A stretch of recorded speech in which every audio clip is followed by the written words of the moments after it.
Well, very dark man's post, which has since gone viral, has caught the attention of the Economic and Financial Crimes Commission and the Ministry of Interior. Both agencies have ordered an immediate investigation into the allegations. The post has also caught the attention of Fowles, who on Wednesday demanded a 24-hour retraction from Very Dark Man for defamation after he claimed that Fowles may have been complicit in the scandal and also questioned his sexual orientation.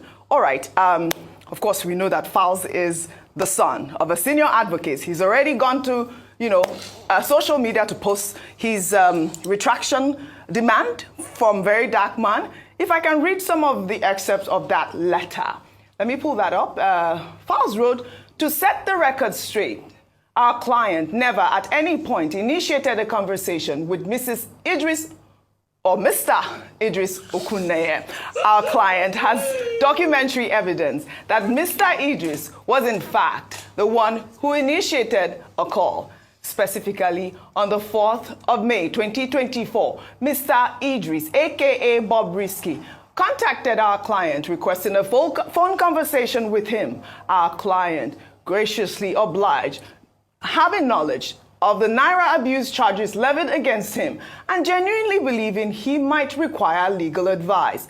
Mr. Idris, aka BOBRISKY, called shortly after, but instead of soliciting legal advice, he stated that he was in distress and needed financial assistance of about 3 million naira, which he claimed he needed to pay some officials to be permitted to stay in the VIP section of the correctional center.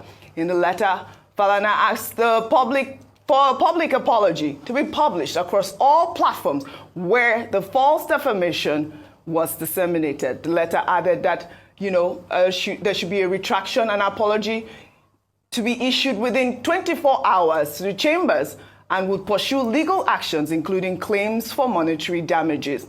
There was another statement that was in that letter, which was the main defamation. Fowles had said, without contacting our client, you went ahead, that is Very Dark Man, to publish a careless statement containing multiple allegations, including an insinuation that our client is involved in a homosexual affair and intended to get a presidential pardon for Mr. Idris Okuneye. Very dark man, violent. He has actually responded, Ayo. I watched his post, I believe it was on YouTube, and he talked about the fact that, he did not accuse Fowles of anything, but you heard in that video, if you all heard that video clip, he did insinuate that Fowles may have been homosexual. But I think the big story here is the accusation, really, of the EFCC officials and the Nigerian Correctional Facility. I would like to start with Dr. Abati, really, on this conversation. Okay, this is a very disturbing thing. Yeah. The first point we must admit is that all the parties involved have been saying, oh, I didn't say this, I didn't say that. First, social media interaction, electronic interaction, that's what we have seen. First, to establish that people must know that what you do on a phone or internet or computer and all that, the evidence is admissible in law in Nigeria. Section 84 of the Evidence Act of 2011, and also Section 258 of the Evidence Act. And also, we have the book on electronic evidence in Nigeria. One of the authorities that I know is that of Justice Alaba Ajileye. So nobody should say, oh, it's not my voice, it's this and that. The court can admit the evidence and investigate it. That's number one. Number two is that Very Dark Man, I think his name is Victor Esse. He has said, is it Martins? Martins Esse, whatever. That, he didn't say those things. He just asked a question that his Fowles also. No, there's something in law called innuendo. Absolutely. If you just make any unnecessary innuendo that is defamatory per se, you can be called to question. And it is on the basis of that counsel to Fowles, that's Mr. Falano Jr., Falana Falano, has said there should be a retraction. What he has said, through his lawyer, Deji Adeyanju, that, he didn't say so. Well, he will have, if Folarin Falana decides to go to court, he will have to go and defend himself. Yes. Number 3, he also alleged that Femi Falana, SAN, was involved in this attempt to procure pardon. In terms of the implication for the justice administration system in Nigeria, that's a very serious matter. Yeah. In that same video, there was evidence, the allusion that BOBRISKY, his name is Okuneye, Idris Okuneye, was said to have been sentenced to prison. First, that he procured the reduction of the charges. Yes. And second, that a certain godfather intervened, and instead of going to prison, they paid a certain controller general, and he stayed in a flat. These are very disturbing things about the justice system in Nigeria. But I've seen people who say anything is possible here.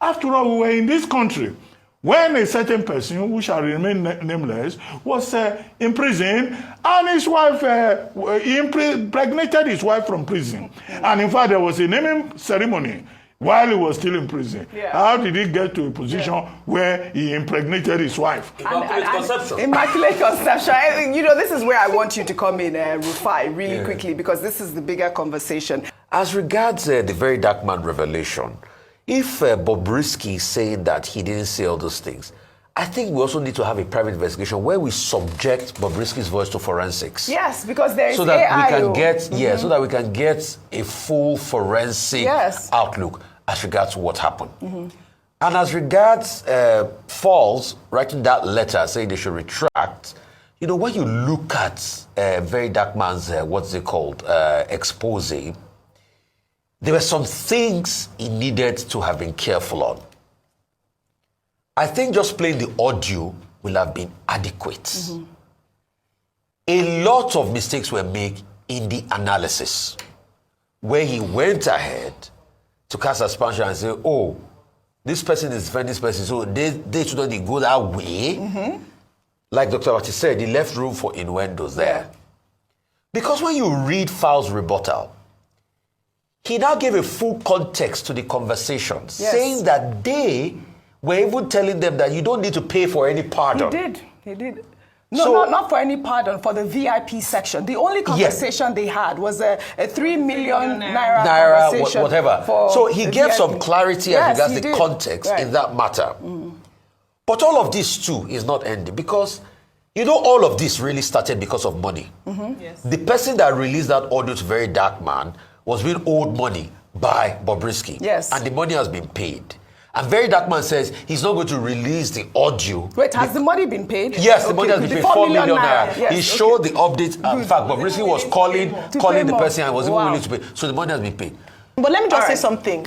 The spirit behind this as well, and I was going to clarify that. Recall that the reason why he released this audio in the first place was almost tantamount to blackmail of BOBRISKY. That's another angle, because he told BOBRISKY that if you don't pay me the money, I will release. And then he recorded that audio without the knowledge, I want to assume, of BOBRISKY. So there's another thing around there as well, on the side of BOBRISKY, that there's blackmail, there's blackmail elements there. But we can only say that because BOBRISKY has denied the audio. We can only say that if he it is confirmed. He's the one. So I'm giving you a way out, Mr. If it's confirmed by forensic expert, that's actually BOBRISKY's audio. Then we will now go into privacy laws. Yes, exactly. Because that one too, we cannot, because people also do it in our country.